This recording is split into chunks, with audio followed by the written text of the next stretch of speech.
വാട്സാപ്പിൽ വരുന്ന കുറിപ്പുകൾ ചിലത് വായിക്കുമ്പോൾ നമുക്കൊക്കെ ഒരുപാട് ഇഷ്ടപ്പെടാറുണ്ട് അല്ലെ?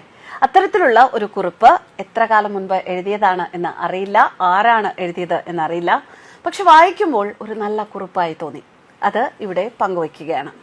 ഇത് വായിച്ചു കഴിഞ്ഞാൽ നിങ്ങൾ ഇത് 100 പേർക്ക് അയക്കും എന്ന ഒരു സെന്റൻസോട് കൂടിയാണ് ഈ കുറിപ്പ് തുടങ്ങുന്നത്.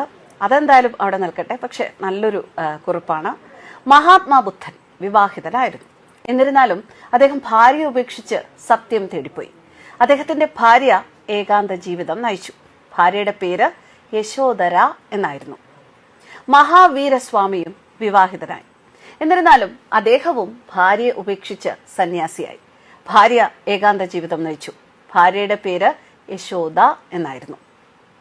ഇനി മൂന്നാമത് പറയുന്നത് നരേന്ദ്രമോദിയെ കുറിച്ചാണ്. മോദിയും വിവാഹിതനായി. എന്നിരുന്നാലും അദ്ദേഹം ഭാര്യയെ ഉപേക്ഷിച്ച് രാജ്യസേവനത്തിനായി ജീവിതം സമർപ്പിച്ചു. അദ്ദേഹത്തിന്റെ ഭാര്യയും ഏകാന്ത ജീവിതം നയിക്കുന്നു. ഭാര്യയുടെ പേര് യശോദാബെൻ എന്നാണ്. യശോധര, യശോദ, യശോദാബെൻ. മഹാത്മാ ബുദ്ധൻ, മഹാവീരൻ, മോദി. ഇത് വെറും യാദൃശ്ചികതയാണോ അതോ ചരിത്രം ആവർത്തിക്കുകയാണോ? ഇങ്ങനെയാണ് ഈ കുറിപ്പ് തുടരുന്നത്. ഇനി ദുര്യോധനനും രാഹുൽ ഗാന്ധിയും യോഗ്യത ഇല്ലാത്തവരാണെങ്കിലും രാജകുടുംബങ്ങളിൽ ജനിച്ചതുകൊണ്ട് മാത്രം ഭരിക്കാൻ അർഹതയുണ്ടെന്ന് ഇരുവരും കരുതുന്നു. ഭീഷ്മരും അദ്വാനിയും ഇരുവർക്കും ഒരിക്കലും അധികാരത്തിലെത്താൻ കഴിഞ്ഞില്ല. പക്ഷെ ഏറ്റവും കൂടുതൽ ബഹുമാനം ലഭിച്ചു. അതിനുശേഷം പോലും ജീവിതത്തിന്റെ അവസാന ഘട്ടങ്ങളിൽ ഇവർ ഏറ്റവും നിസ്സഹായരായി കാണപ്പെടുന്നു. അർജുനനും യോഗി ആദിത്യനാഥും ധർമ്മത്തിന്റെ പാത പിന്തുടർന്ന് ഇരുവരും ഉന്നതിയിലെത്തി. അവിടെ അവർ തങ്ങളുടെ കഴിവുകൾ പ്രകടിപ്പിച്ചു.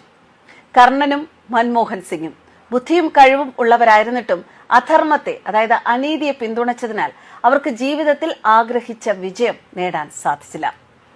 ജയദ്രഥനും കേജ്രിവാളും രണ്ടും അങ്ങേയറ്റം അഭിലാഷമുള്ളവരായിരുന്നു. ഒരാൾ അർജുനനെ എതിർത്തു, മറ്റൊരാൾ മോദിയെ എതിർത്തു.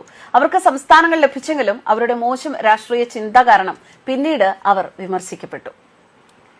ശകുനിയും ദിഗ്വിജയനും സ്വന്തം സ്വാർത്ഥ താല്പര്യങ്ങൾക്കായി കഴിവില്ലാത്ത യജമാനന്മാരെ പ്രശംസിച്ചുകൊണ്ട് ഇരുവരും ജീവിതം ചിലവഴിച്ചു.